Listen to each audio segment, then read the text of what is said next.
Kjo është xhamia e Namazgjas, një ndër xhamitë më të mëdha në Ballkan, mu në zemër të Tiranës.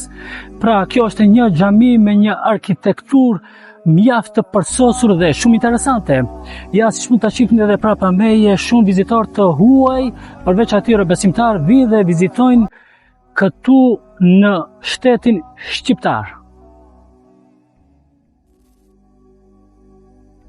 Sa po futesh brenda xhamisë, të bie në sy kupola rreth 30 metra e lartë. Shkrimet arabe e zbukurojnë edhe më tepër kupolën dhe japin hapësirës një pamje të veçantë. Arkitektura e saj ndërthur në vete elemente të ndërtimit osman nga tradita osmane me atë moderne. I varur nën kupolën madhështore, llambadari i madh i jep Namazgjas një qetër hieshi. Ato që bien menjëherë në sy janë dyert e xhamisë, të punuara nga druri Iroko, një dru me origjinë afrikane, i njohur për qëndrueshmërinë dhe pamjen e veçantë.